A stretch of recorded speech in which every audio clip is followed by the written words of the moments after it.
कहाँ से आती है? क्यों मर्दों को लगता है कि उनका जन्मसिद्ध अधिकार है कि वो औरतों पे हाथ उठा सकते हैं, जो चाहे कर सकते हैं? ये मानसिकता समझने के लिए आइए बात करते हैं कमला भसीन जी से, जो संगत नाम की संस्था के साथ जुड़ी हुई हैं और पिछले 42 सालों से महिलाओं के मुद्दों को लेकर काम कर रही हैं। बहुत बहुत शुक्रिया हमारे साथ जुड़ने का कमला जी। मुझे बताइए कि ये सोच, ये मानसिकता कहाँ से आती है? इसको हम लोग अपनी जबान में कहते हैं पितृसत्तात्मक सोच है। पितृसत्ता एक सोशल सिस्टम है जो औरत को कमतर समझता है, मर्द को बेहतर समझता है। जी जी। पिदरशाही कह लें, पेट्रियार्की कह लें। जी जी। आप किस पर हाथ उठा सकते हैं? कोई मर्द अपने बॉस पर तो कभी हाथ नहीं उठाता, अपने से सीनियर पर तो उसका हाथ कभी नहीं उठता। जी। हाथ हमारा उस पर उठता है जिसको हम कमतर समझते हैं, कमजोर समझते हैं। तो पितृसत्ता जो है, ये सोच बाकायदा सिस्टमैटिकली रोजाना पैदा करती है। फिर हमारी परंपराएं, राखी पर, रक्षाबंधन पर भाई खड़ा हो जाता है बड़ा होकर, चाहे मैं उसको पढ़ा रही हूं, मगर राखी पर वो कहता है मैं तेरी रक्षा करूंगा। अरे तेरी रक्षा मैं 15 साल से कर रही हूँ भैया, तेरी नाक जब से ले रही थी, मगर राखी पर मुझे फिर वहीं लाके खड़ा कर दिया जाएगा कि तू नीचे है, रक्षा तेरी ये करेगा। एक बहुत अच्छा उदाहरण है करवा चौथ का त्योहार। अब करवा चौथ औरत रखती है ताकि मेरे पति को कुछ गलत ना हो जाए, उसको लंबी उम्र लगे, उसे लंबी उम्र लगे। अगर यही सोच है तो फिर अमेरिका के सब पतियों को तो मर जाना चाहिए था अब तक, क्योंकि करवा चौथ नहीं रखती। आप हमारी जबान देख लें, भाषा देख लें, जिस आदमी से हमारी शादी होती है उसे हिंदी में हम कहते हैं पति। जी। अब आप देखें पति का मतलब क्या? ओनर, मालिक, करोड़पति, जो करोड़ का मालिक है। करोड़पति, करोड़ का मालिक, करोड़ का मालिक, लाख का मालिक। बेशक। तो पति का मतलब स्वामी, मालिक। और लॉजिकली आप देखें कि अगर एक स्वामी है तो लॉजिकली दूसरा क्या है? दास है। आपकी जबान में हस्बैंड वाइफ के रिश्ते के लिए कोई और दूसरा लफ्ज ही नहीं है, तो भाई क्यों ना मारे? वो मालिक है और मार के उसको ठीक जगह रख सकता है। तो इस सोच को कैसे बदलें?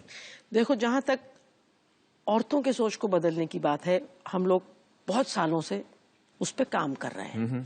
पिछले 15-20 साल से मेरी तो जो खास चीज है वो ये है कि अब लड़कों और मर्दों को बदलना होगा। क्योंकि मारता कौन है? मर्द। ज्यादा हिंसा कौन करता है समाज में? मर्द।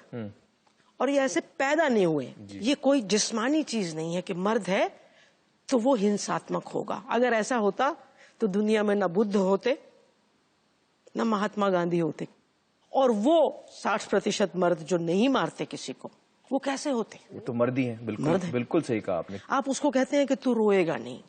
माँ मर जाती है, मर्द नहीं रोते। उनको लगता है ये उनकी मर्दानगी के खिलाफ। अच्छा, मैं बहुत रोता हूँ, मैं आपको बता दूं। तो आप पूरे मर्द नहीं हो मियाँ, आपको कुछ करना पड़ेगा। मर्द दुनिया की हर चीज पर बात कर लेंगे, मगर अपने ऊपर, खासतौर से अपनी कमजोरी का बयान नहीं कर सकते, क्योंकि मर्दानगी का मतलब है कमजोर न होना। मैं ये समझती हूँ कि पितृसत्ता मर्दों को डीह्यूमनाइज कर रही है, उनकी मानवीयता छीन रही है, उनकी इंसानियत छीन रही है। तो इसमें मर्दों का भी नुकसान है, बहुत बड़ा नुकसान, बहुत बड़ा नुकसान। मुझे ये बताइए कि अगर किसी औरत को मारा जाता है तो वो क्यों सह लेती है? वो क्यों फर्म स्टेप नहीं लेती? जिस कुएं से मर्द पानी पीते हैं, उसी कुएं से हम औरतें भी पानी पीती हैं। तो अगर मर्द पितृसत्तात्मक हैं तो हम भी पितृसत्तात्मक हैं, क्योंकि हमें भी तो यही सिखाया है, हमारे मजहब ने यही सिखाया है, हमारी संस्कृति ने यही सिखाया है, हमारी परंपरा ने यही सिखाया है। तो हम भी ये समझती हैं कि हम कमतर हैं। तो मैं यही मानती हूँ कि दोष मर्दों या औरतों का नहीं है, दोष पितृसत्तात्मक सोच का है, जो हम सब के अंदर है। इसीलिए बहुत अधिकतर औरतें चुपचाप सह लेती। बिल्कुल। मुझे बताइए कि ये हर तबके में होता है? मिडिल क्लास में शायद ज्यादा होता है, क्योंकि मिडिल क्लास में औरत को बोझ समझा जाता है। आदिवासियों में, काम काज करने वालों में औरत कहीं ज्यादा आजाद है। अगर वो पिटेगी तो वो चिल्लाएगी कि देखो मार रहा है। कितनी मिडिल क्लास औरतें हैं मध्यम वर्ग की जो अपने पति को जो चिल्लाएंगी और कहेंगी देखो मुझे मारा, और उसको गाली बल्कि देंगी। वो तो छुपाती हैं इस बात, छुपाती है। लग गया तो दूसरे दिन काला चश्मा लगा के जाएंगी कि नो आई फेल डाउन। कई औरतें कहती हैं कि वो तो मुझे प्यार करता है तो वो प्यार में मुझे मार रहा है, चूंकि वो मुझे प्यार करता है वो मुझे मार रहा है। ये क्या सोच है? तो फिर इसका मतलब है कि हम तो मर्दों को बिल्कुल प्यार नहीं करते, क्योंकि हम उनको पीटते नहीं है सुबह से शाम तक। तो अगर तुम प्यार करती हो तो उतना ही मारो जितना पति तुमको मारता है, तब तो उसको समझ में आएगा कि भैया मैं प्यार करती हूँ तुमसे। बिल्कुल। हमें ये भी सुनने में आता है कि बहुत सारे मर्द सोचते हैं कि भैया हम दिन भर काम करके आते हैं तो हम बड़ी थकान लेके आते हैं, फिर जो है वो फ्रस्ट्रेशन जो है हमारा वो घर पे निकलता है, औरतों पे हमारा हाथ उठ जाता है। पहली बात तो आप देखिए, जितनी रिसर्चेज हुई हैं वो बताती हैं कि औरतें मर्दों से ज्यादा लंबे घंटे काम करती हैं। आप हर घर में देख लें कौन पहले उठता है और कौन बाद में सोता है। तो औरत मर्दों से 5, 6, 7 घंटे ज्यादा काम करती है हर जगह। ये इंटरनेशनल लेबर ऑर्गेनाइजेशन की वो है रिसर्च। तो भैया कोई अगर थका हुआ है तो वो औरत है। इसके साथ साथ वो बच्चे पैदा करती है, बच्चों को संभालती है, इतनी इमोशनल जिम्मेदारी है। तो ये सब कहने की बातें हैं। ये तो वही है भैया, जिसकी लाठी उसकी भैंस है। पितृसत्ता की वजह से मर्दों के हाथ में लाठी है तो वो कुछ ना कुछ कह के उसका इस्तेमाल करते हैं, किसी ना किसी तरह उसको जस्टिफाई करते हैं। कमला जी, मर्द ये कहते हैं कि वो पैसा कमा के घर लाते हैं, वो ब्रेड विनर है, बिल्कुल। तो लिहाजा उनको हक बनता है कि वो हाथ उठा सकते हैं। इसमें 2-3 बातें हैं। वो जो ब्रेड विनर है ना, वो लाता पैसा है। बच्चे पैसा नहीं खाते, बच्चे खाना खाते हैं।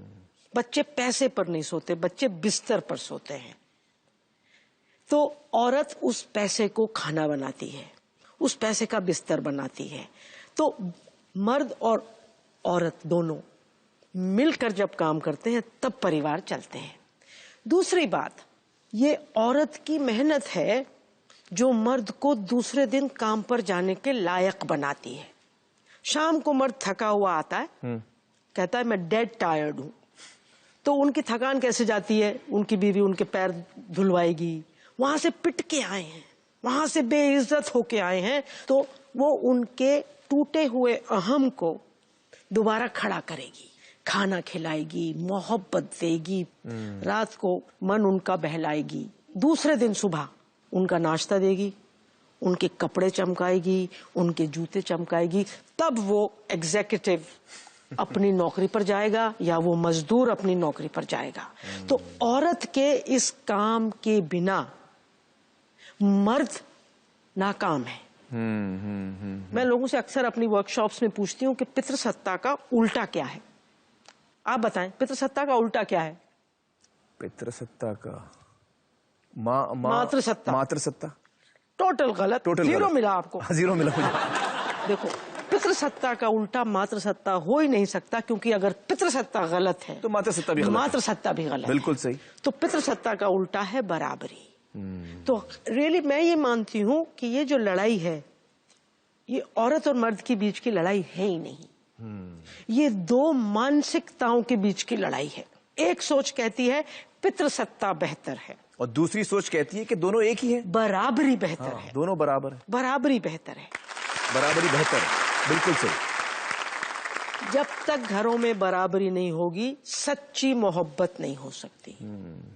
तो सच्ची मोहब्बत के लिए जरूरी है पति देवों को बाहर भेजा जाए, जीवन साथियों को अंदर लाया जाए।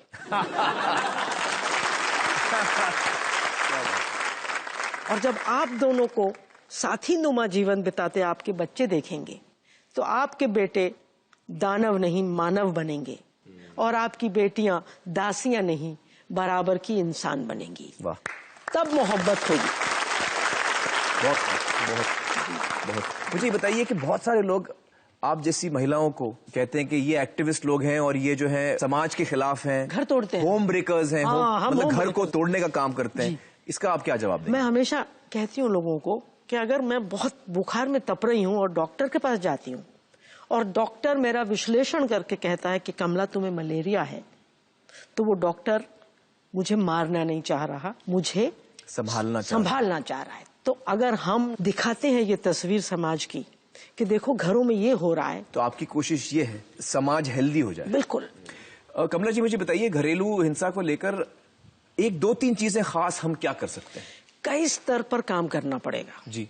सबसे पहले तो बेटियों को हम ऐसे पालें कि वो अपनी इज्जत समझें, दूसरे लोग उनकी इज्जत करें। दूसरा, उनको पैर इतने मजबूत दें कि वो कभी भी डर की वजह से किसी शादी में दबती ना रहें, पिटती ना रहें, मरती ना रहें।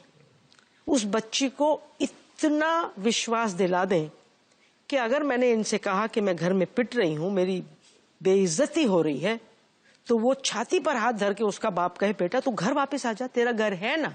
हाँ, हम ये बच्ची को न कह के बोलें कि भाई जाओ आप किसी तरह एडजस्ट करो। ये बिल्कुल। जब भी कभी उनको मुसीबत होगी, हमें उनके लिए होना चाहिए। तीसरा, हमें दहेज मत दो, प्रॉपर्टी दे दो।